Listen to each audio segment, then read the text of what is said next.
I'm William Kumwembe. Hello and welcome to yet another edition of the program Business Time right here on Times. It is a magazine program where we bring you major business and economic news stories making headlines. And in the program today, domestic debt rise worries commentators. We have a report. And pension assets seen at 825.3 billion kwacha. We have these and other stories. Stay tuned if you could.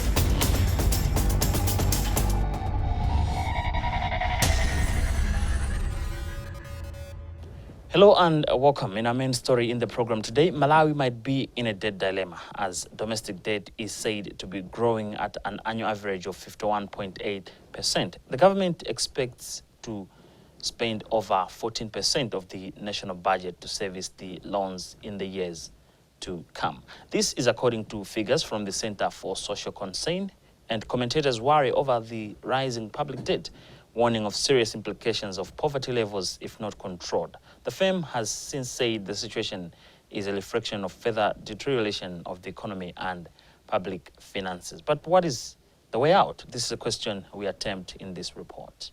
Figures contained in a report issued Tuesday show that public debt stock amounted to $5.03 billion as at June 2019.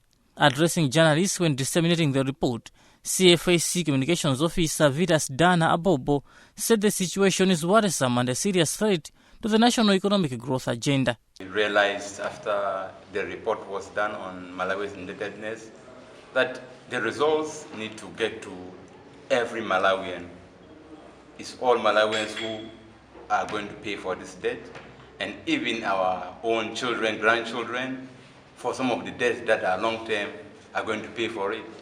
So we felt that it's very important that this data is presented first to the journalists, that you are able to understand the content and the implications and be able to now present these facts to the ordinary Malawian. Then that is the only moment where we can all wake up and say, what is happening? We are borrowing money. Where is the money going? Is it going to projects that are going to improve our lives, or we're only borrowing money, as Mr. Nkandawiri mentioned? Are we borrowing money to service our budget deficit? In a separate interview, managing economic consultant at Mlomboji and Partners Consulting, Lisri Nkandawiri, said that domestic debt amounts to a large proportion of the total public debt. Nkandawiri says as of June 2018, external and domestic debt accounted for 50.6% and 49.4% respectively. Debt is actually an obligation that every Malawian has to meet at one point in time or another. Either directly or indirectly, you have to meet that debt, because it's an obligation that you're committed to pay.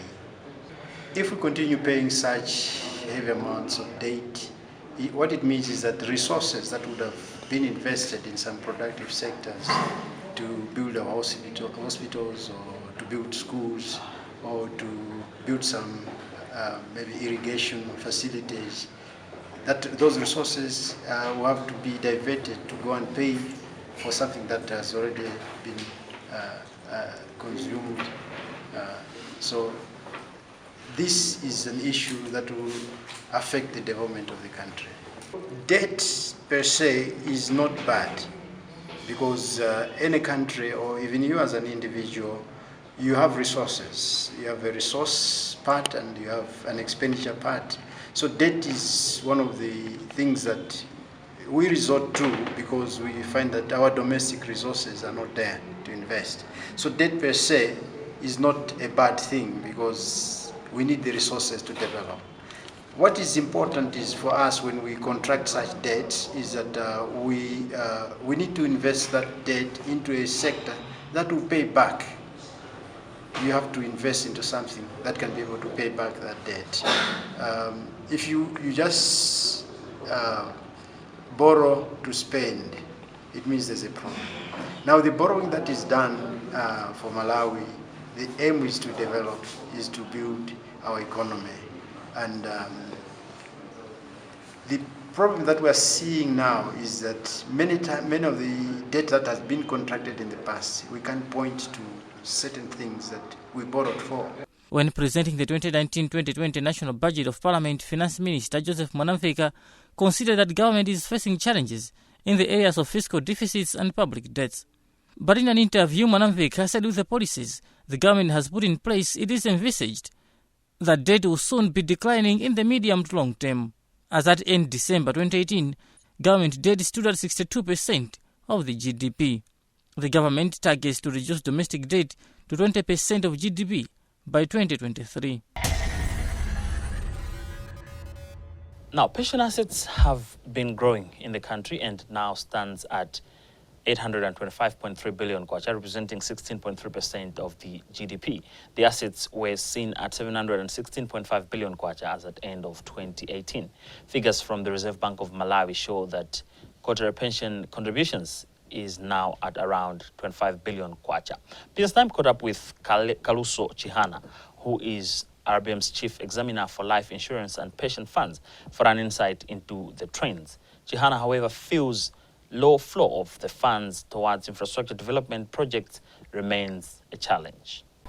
What you will note is that of the 4 objectives that are outlined in the pension law, the first 3 objectives we have done quite significant progress. And what I was mentioning was that on the 4th objective, which is the accumulation of national savings for development, we haven't done very well thus far. We have done very well to accumulate the savings, but to translate them into infrastructure investments has been a bit of a challenge. And we believe they also can play a part, because obviously they are coming from different institutions that may need resources at one point in time to develop. So they can take advantage of the accumulation of the savings to also champion some projects from their institutions. Obviously, it's a challenge. When you engage employers, they will indicate that maybe they are facing some challenges as an institution. But we've been trying to be aggressive enough to try and contain the situation. And so far, we have seen some positive reaction to the press release that the registrar issued, where he named and shamed all the employers who, that had remittances outstanding. As a matter of fact, we started with the parastatals, and as of recently, we issued another press release naming and shaming private sector institutions. So we've seen some progress in the fact that the amount has actually gone down for the period ending September, but I don't have the specific figure right now with me. Yeah. Remember, this is Business Time right here on Times Television, a magazine program where we bring you major business and economic news stories making headlines in the country and beyond. When we get back, we'll talk to Justice Minister on HR Bill formulation progress. We'll be right back.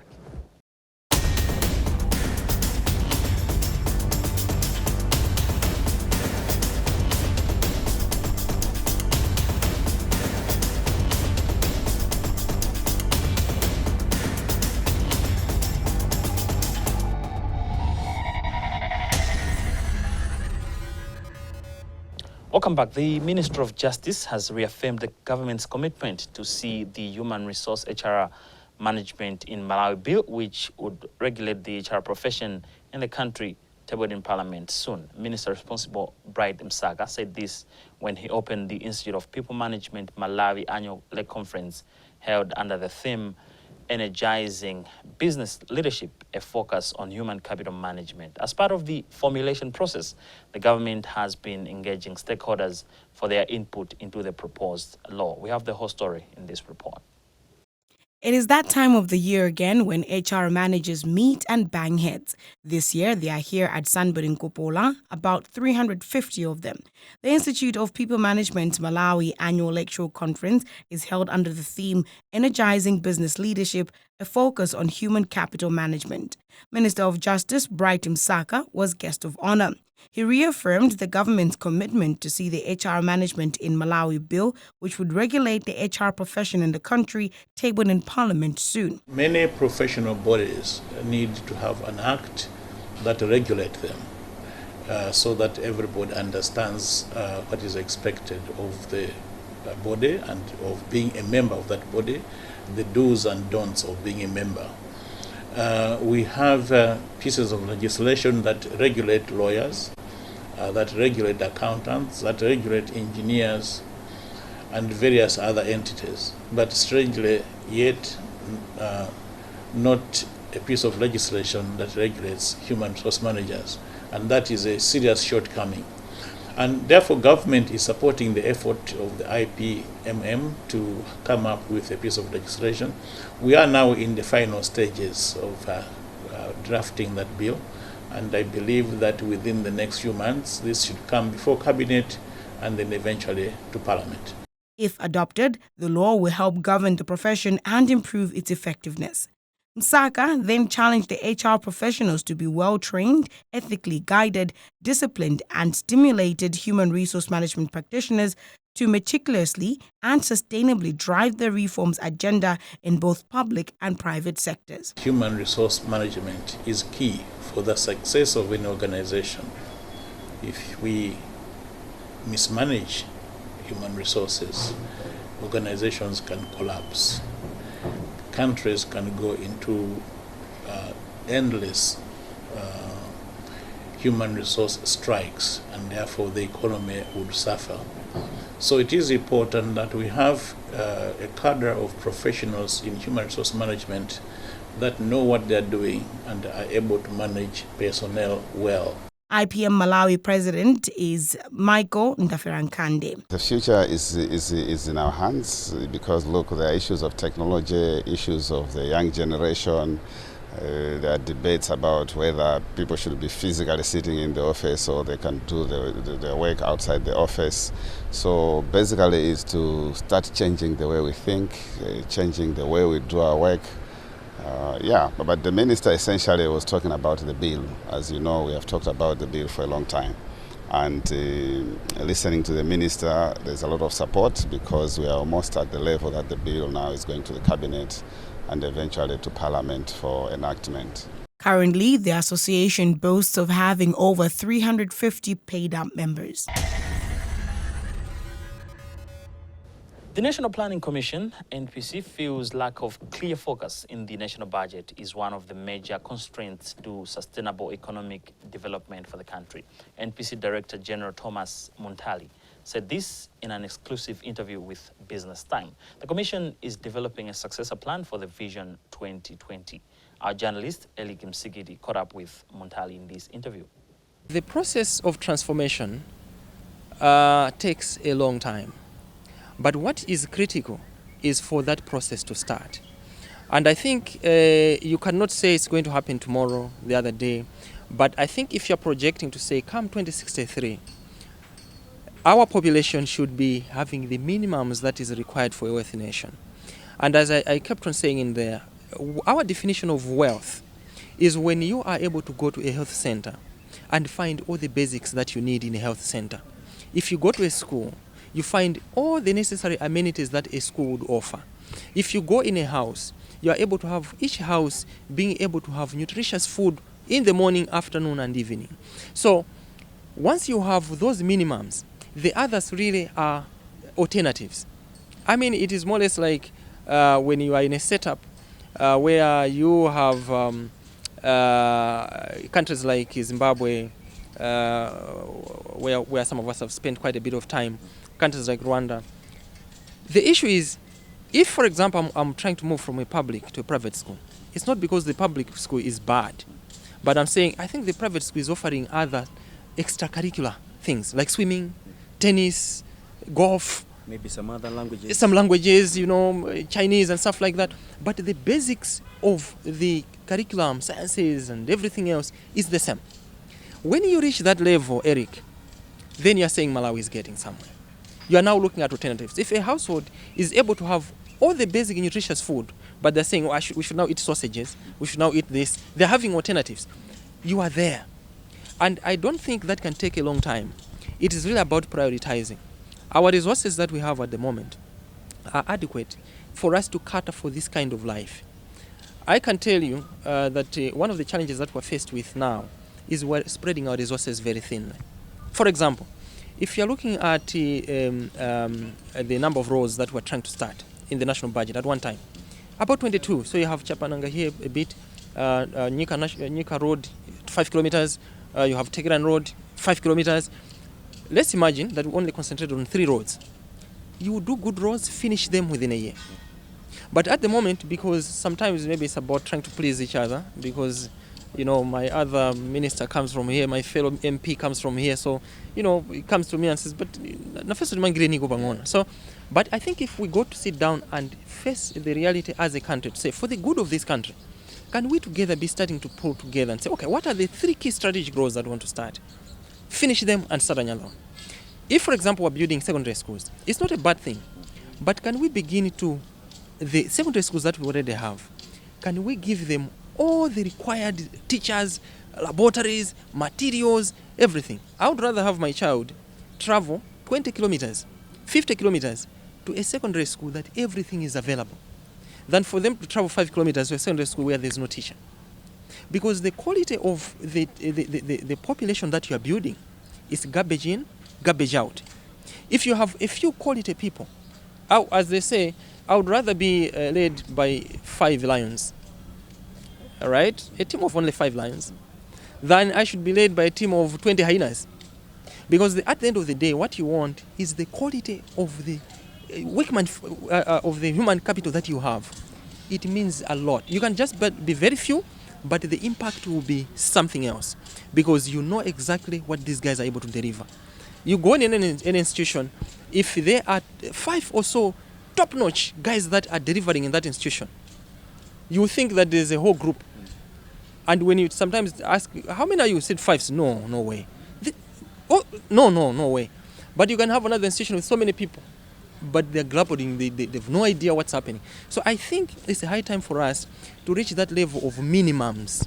Once we have reached the minimums, that's when we should be moving to extras. And so, back to your question, I strongly believe that if we can focus on this type of approach, where we are really focused on our strategic investments, not spreading resources very thinly, including curtailing the corruption gaps that we have, because it's draining us of a lot of resources. These resources properly channeled to what I've just mentioned, we should be under accountability systems, where from the top level all the way down, to be able to say, what, can you tell me what's happening here? Why are you not doing that? Not even tolerating mediocrity. Eric, within the next 10-15 years, you'd see this country changing. The other years, it's about alternatives, sausages and stuff like that. So I am very optimistic that if we go that route, and I'm excited that you're looking at even politicians, when you talk to them, there's in there an inbuilt thing to say, I think people are saying we should do things differently. And I think if we can respond to that, we're going somewhere.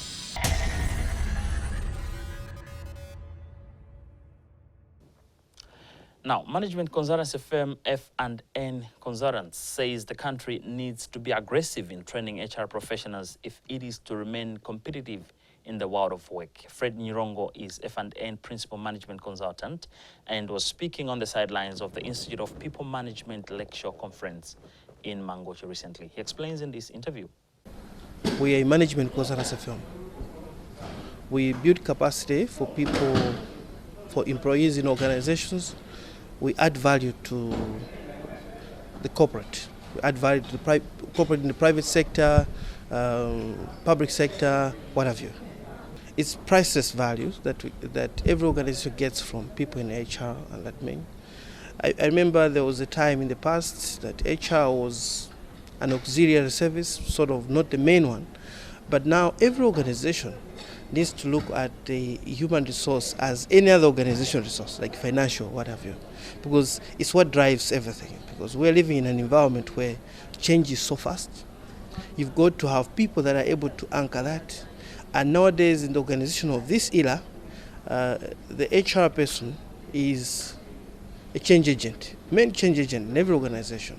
So as a company, F&N sees it very necessary to take those partners because they're the ones that indicate to us the capacity gaps, be it in team building, be it capacity gaps to come up with proper strategies, capacity gaps to talk about customer service, capacity gap nearing everything that we do.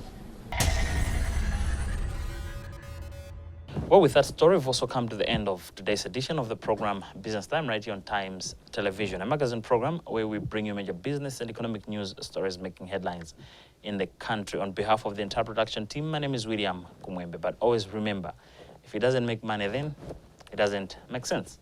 Goodbye for now.